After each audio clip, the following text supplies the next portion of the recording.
cantar o refrão do Salmo. Hoje nasceu para nós um Salvador, que é Cristo o Senhor. Vamos cantar com fé. Hoje nasceu para nós o Salvador, que é Cristo o Senhor.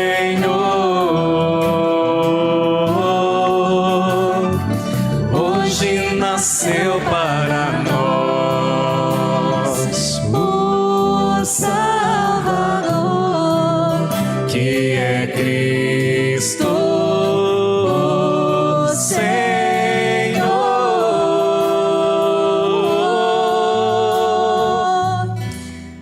Queridos filhos e filhas da igreja, o Senhor Jesus nasce em Belém nesta noite santa, num vilarejo de pastores.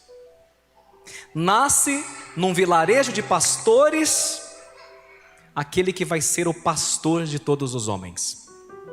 Me lembro quando eu fui na igreja do Campo dos Pastores lá em Belém, e ali naquela região, ainda hoje, muita gente com ovelha, com cabra, são as pessoas pobrezinhas esquecidas. Olha o primeiro detalhe: nasce num vilarejo de pastores aquele que é o pastor de todos os homens e mulheres. Olha as deusidências de Deus. Não nasce num palácio, mas numa gruta, porque gruta não tem porta nem guardas. Todos podem entrar, todos são convidados.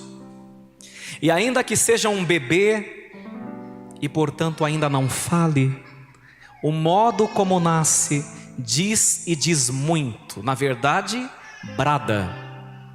Este bebê ainda não fala, contudo diz muito. Na verdade, brada.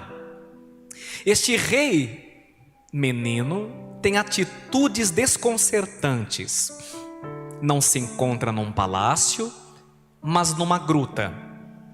Não dispõe daqueles elementos clássicos para reinar e transformar o mundo, ou pelo menos que os homens consideram, a saber, o dinheiro, as armas, terras e propriedades, exércitos, amigos influentes, nada disso. É rei, sim, mas é um rei sem trono, sem coroa e sem exércitos. Quais são as armas do mundo? Quais são as armas das quais o mal se utiliza para fazer triunfar sua agenda, para fazer triunfar seus projetos? Como o mundo pensa que pode resolver os seus problemas? E as armas são sempre as mesmas, conhecidas por todos nós. Repito: dinheiro, armas, terras, exércitos, pessoas e amigos influentes com as quais se faz aliança. Os homens acreditam que o poder do mal somente pode ser vencido usando as suas mesmas armas, diferente dos cristãos, diferente da igreja.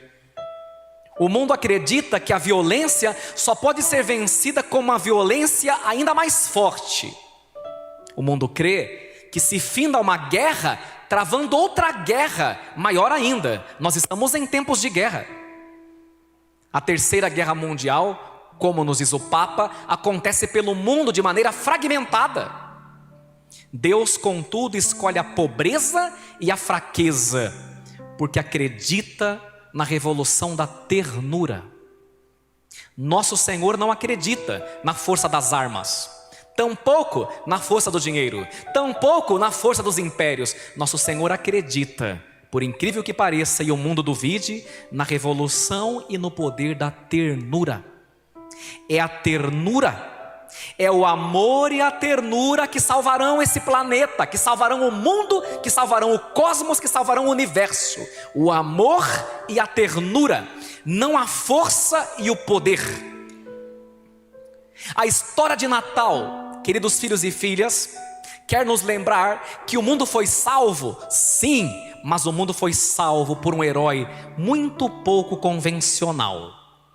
O mundo foi salvo, sim, não por um guerreiro, nem por um conquistador mundial, tampouco por um sacerdote, bispo ou papa, nem mesmo por um indivíduo. A história de Natal nos recorda que Deus salvou o mundo, repito, não através dos guerreiros, não através dos príncipes, não através dos padres, nem mesmo de um papa. A história de Natal nos ensina que o mundo é salvo por meio de uma família. Esse é o segredo de Natal. O mundo todo é salvo por uma família: José, Maria e Jesus. E talvez nesses tempos nebulosos que vivemos, Deus queira de novo salvar o mundo e resgatar a sua igreja por esta via pouco convencional. Não tanto, caríssimos filhos e filhas, através de nós, ministros ordenados, diáconos, padres e bispos. Deus quer continuar a salvar o mundo através das famílias. E a salvação do mundo e da igreja virá, e profetizo, pela via das famílias. Por isso que Nossa Senhora de Fátima, quando apareceu aos pastorinhos lá em Portugal, ela disse de forma clara: o último ataque do demônio será contra as famílias, contra o casamento. Por isso o divórcio, por isso o adultério, por isso a fornicação, porque é da família, igreja doméstica, que a igreja continua dando catequese, que a igreja continua evangelizando, e é através das famílias que vem os bispos, que vem os papas, que vem os diáconos, que vem os padres. Novamente, como na noite de Natal há 2023 anos, Deus quer continuar salvando a nossa história e a sua própria igreja através da via das famílias. Porque é na família onde nós aprendemos a amar e ser amado. É na família onde nos apresentaram o Senhor Jesus, nosso Salvador. É na família que nos ensinaram a oração do Santo Anjo da Guarda. É na família que nós aprendemos a rezar a Ave Maria e o Pai Nosso. Não deveria ser na catequese, deveria ser em nossa casa, deveria ser em nossa família. Na família se faz a experiência do amor de Deus. E portanto não importa qual seja a doença, o amor é sempre a cura. Não importa qual seja o drama e a doença, o amor é sempre a cura. Eis a grande mensagem da gruta de Belém para os homens e as mulheres desses tempos. Há exatos 800 anos, veja, 800 anos, portanto no ano de 1223 em Grécio, São Francisco de Assis avistou um monte, o Monte de Grécio. E como contemplava a natureza, percebeu que naquele monte havia várias grutas. E olhando para aquelas grutas, Francisco de Assis pensou, teve uma ideia do Espírito Santo: esse Natal de 1223 eu quero rezar uma missa diferente, eu quero participar de uma missa diferente. Ele ainda era diácono, mas ele dizia: eu quero participar de uma missa diferente. Francisco de Assis não chegou a ser padre, só ficou diácono, porque achava o mistério grande demais, não é? E aí ele foi no dono daquele monte, daquele vilarejo, o dono daquelas grutas, e falou assim: o senhor permite que nessa noite de Natal a gente reze a missa aqui, numa das grutas? O dono falou: Francisco, pode escolher. Francisco escolheu uma gruta, em 1223, portanto, há 800 anos atrás. Permitiu o dono, e ali Francisco inventou, criou o primeiro presépio da história. Não havia imagens de José e de Maria, tampouco do menino Jesus, e muito menos os pastores, como nós vemos hoje nos presépios de nossas casas ou nos presépios das paróquias. Francisco de Assis pediu apenas 3 coisas: que as pessoas trouxessem muita palha. Imagina, subindo com palhas aquele monte para colocar naquela gruta, né? E claro, que aquelas palhas fossem colocadas num coxo, num comedouro, daí a gente fala manjedoura. E Francisco pediu que trouxessem um boi e um burro, nada mais. Palha no comedouro, um boi e um burro. Esse foi o primeiro presépio da história, que está celebrando, como disse, 800 anos hoje, nessa noite. E São Francisco então convidou o padre e o povo subiu aquela montanha naquela noite santa, e a missa começou. E quando São Francisco, como diácono, cantou o evangelho, e todo o povo respondeu cantando: glória a vós, Senhor. Pediram que naquela noite Francisco fizesse a homilia. E São Francisco começou a pregar. Mas ele foi arrebatado de um enlevo, de um amor tão grande na sua pregação, que o povo começou a olhar para o coxo, que eu repito, só tinha palha, um boi e um burrinho, e o povo todo começou a ver o menino Jesus deitado ali. E as pessoas choravam, e as pessoas limpavam os olhos para ver se estavam vendo isso mesmo. Inclusive um incrédulo famoso viu Jesus. E num dado momento da sua homilia, o povo começou a ver Francisco de Assis, nada mais, nada menos, e com o bebê Jesus no colo, como que ostentando e mostrando ele para as pessoas, e o povo foi às lágrimas. A missa terminou, e no Ide em Paz, e o Senhor vos acompanhe, Francisco teve mais uma moção do Espírito Santo. Pediu que quem quisesse, pegasse a palha, e levasse a palha naquela noite para suas casas. E qual não foi a grande obra de Deus, quando aquela palha levada daquela noite, começou a curar as pessoas, começou a converter as pessoas, começou a trazer cura e libertação nas casas onde elas entravam, porque aquelas palhas haviam deixado de ser palhas e se transformaram em relíquias, porque ali naquela noite o próprio Deus havia deitado, o próprio Deus havia ali feito o seu bercinho, como fizera naquela gruta de Belém, no comedouro de Belém. Mas por que São Francisco colocou ali nem a imagem da Virgem Maria, nem de São José e nem do menino Jesus, mas apenas colocou um boi e um burrinho? Por causa da profecia de Isaías, capítulo 1, onde Deus diz para nós: ouvi, céus. Primeiro Deus toma os céus como testemunha, depois ele fala: e tu, ó terra, a terra, escuta, é o Senhor quem fala. E Deus diz: eu criei filhos e os eduquei. Gente, olha a ternura de Deus para conosco. Olha que bonito, Deus todo-poderoso, inacessível, se tornando acessível e falando: eu criei filhos e os eduquei. Eles, porém, se revoltaram contra mim. E aí Deus vai falar essa frase que é de cortar o coração. Isaías capítulo 1, versículo 3, na sua Bíblia está escrito: o boi conhece o seu possuidor, e o burro o estábulo do seu dono, mas você não conhece nada. O meu povo não tem entendimento, o meu povo não quer saber de mim. E desde então, caríssimos, o burrinho e o boi nunca mais faltaram em nossos presépios, e nem podem faltar,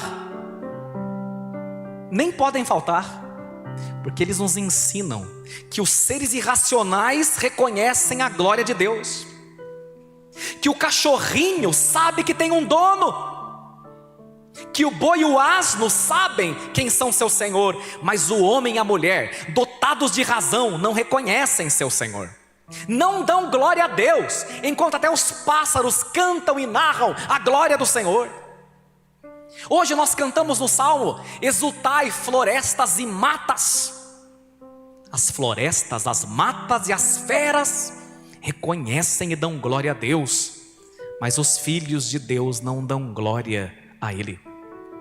Seria muito interessante se hoje a gente olhasse para o presépio em off, talvez longe dos outros, e olhasse o burrinho e o boi adorando diante do coxo, diante do comedouro, e no coração nosso disséssemos: Senhor, às vezes eu sou pior que o burrinho e o boi, porque eu vivo muitas vezes como se o Senhor não fosse o meu Senhor.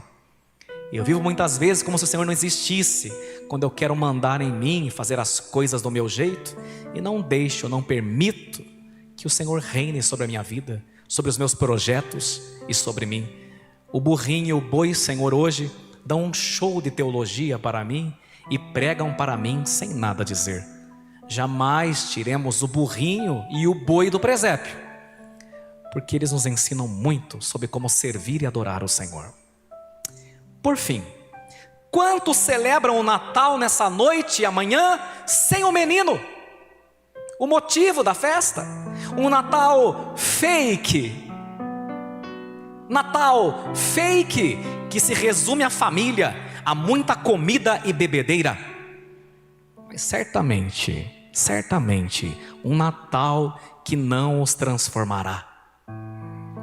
Quantas vezes eu participei de natais em muitos lugares, onde as pessoas deram risada. Esses dias eu preguei para vocês sobre alegria e euforia, né? As pessoas ficaram eufóricas, muito animadas, mas no dia seguinte os problemas voltaram. Mas no dia seguinte a depressão e a ansiedade voltaram. Mas no dia seguinte continuaram arrastando os anos, os dias do ano, da mesma maneira, porque era um Natal fake, um Natal que não transforma, porque não é o Natal de Jesus. Como dizia Bento XVI, os homens sabem fazer festas, e é verdade, a gente é bom em fazer festa, mas só Deus sabe dar alegria. Olha que coisa linda. Os homens sabem fazer festas, mas só Deus sabe dar alegria. Meus filhos e minhas filhas, por favor, não confundam festa com alegria. Não confundam churrasco com companhia. Não confundam piscinas nesse verão com amizade. São coisas muito distintas. O churrasco, a piscina e o jantar terminam, mas a alegria que o Senhor nos dá jamais se acabará, porque Ele prometeu: eu vos darei uma alegria que nada e ninguém vos poderá roubar. Então eu termino. Os homens sabem fazer festas, mas só Deus sabe dar alegria, e esta alegria jamais se acabará. E por quê? Porque um menino nos foi dado, e Ele é a razão de nosso viver, de nossa esperança e de nossa alegria. E é porque Ele nasceu que a gente não precisa mais morrer. É porque Ele nasceu que agora nós temos acesso ao céu e ao paraíso. E a vida não termina mais nessa terra, porque um menino nos foi dado. E um dos nomes dele, vai dizer Isaías, é Maravilhoso Conselheiro e Pai da Eternidade. Porque como Ele nos disse ontem, o seu reino nunca, jamais terá fim. Assim seja, hoje e sempre. Amém.